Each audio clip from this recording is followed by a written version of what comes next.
Hello, Jamie from Inky&Scrappy, sharing with you today my find card for the mental health awareness hop over on Instagram with ink road stamps. So I am using a scrap here of Xpress cardstock, and I'm bringing in that Inked Girl Tillie for this one. I just thought it was perfect to go with the sentiment that I had picked out, just looking exhausted. Yes, kind of, how life treats us once in a while. So I will stamp that with some either Hero Arts Intense Black ink or Lawn Fawn's Jet Black ink. Either one works. They're both alcohol marker friendly.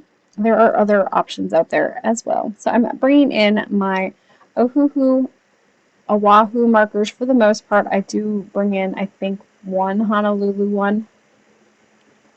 I do have the ink swatches for this one, or the color blends, up on my blog, Inky&Scrappy. They will be on the page on the right-hand side. I think there's a drop-down menu if you are mobile, and it just has all of my marker blend charts on there. So if you're interested, that's where this one will be. It'll be towards the bottom if you are watching this one in May of 2024, as it's one that I just put up.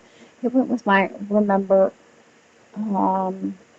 Simple Stories paper pad. So I'm just gonna come in here with my darker colors. I kept this one coloring fairly simple. I did really only pull two marker colors for the most part on this one, and I just did a double layer on my browns for her hair.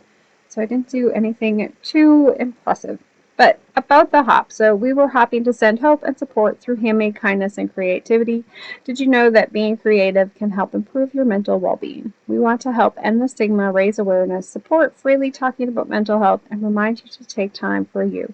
It's okay to not be fine, to be having a day, feeling stressed or some kind of way, on the struggle bus or all up in your feels. Life can be challenging, but every day shouldn't feel hard or out of control. If it does, reach out for help. 988lifeline.org is always available for chat, as well as, therapists and doctors and all the other stuff. It's all out there. Just don't be afraid to ask for help if you need it. So back to the card. I am keeping my color blends fairly simple here, and I really do just kind of grab markers and go a lot of times. I don't know if the purple is on that color chart or not, because I think it might be just one that I pulled from the depths of, my knowledge on them. So if you're looking for a purple, it's on there on my color blends somewhere. I did add a little bit of yellow in front of the screen just because I wanted to make it look like it was on or it was glowing.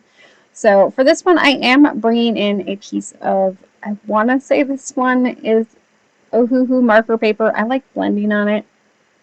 So I knew I was going to do some ink blending. I hadn't decided at this point how much ink blending I was going to do. I was kind of planning on doing the top and the bottom, but I ended up switching it later on. So I'm just bringing in a sentiment from the Hope Volume 1 from Ink Road Stamps. I really do hope that Laura brings in a new Hope volume soon. I just think these sentiments are just so amazing for so many things, and so I'm hoping she brings in another one again soon. But I did that. I know you're fine, totally fine, absolutely fine, but just in case you're a little not fine, I'm here.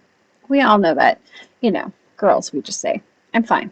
My husband knows that when I say fine, I'm not really fine.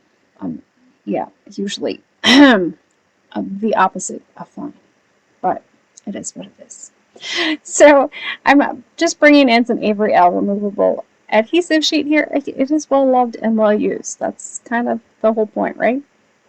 So I wanted to make sure that it was fairly straight over the top, because I was planning on doing ink blending on the top and the bottom. If I would have known that I was going to change my mind, I probably wouldn't have needed to mark it off per se at all. But this kind of gave me a good, I guess, saved me some ink, right? And then saved me some time. But so I kind of knew what I wanted. I knew I was going to cut this one down with a modern emboss stitch rectangle die as well. And so I'm just bringing in, I ended up coming in with Tim Holtz. I don't know, it's one of the mini stencils, but it's like the tree one. I don't know, I think it's the birch bark one, or birch trees. one, but just laying it on the side gave it, I wanted a wood grain look, and I didn't have a wood grain stencil, and so this kind of cheated me a wood grain or floor kind of feel and or look without actually having, you know, that stencil. So it was kind of fun to use it in a different way. So for the background, I decided I was going to bring in, since I was using the color palette that went with this paper pad and it was sitting on my desk, I was like, well, why not just bring this one in? So I'm bringing this one in, and I'm just going to lay in, you know, for wallpaper. So I brought in some wallpaper per se, or pattern paper for this one, and then I'm going to bring in my modern emboss stack here and kind of decide what size I want to cut this one down to. I wanted it to have a nice thick border, so I could bring in some more pattern paper to kind of have that darker pop behind it, and then it'll, I don't know, I've been having fun doing more simple layouts lately, and so this one was definitely on the line of that one. If you have been following my Saturday series, this one definitely kind of goes with that first sketch that I have on there.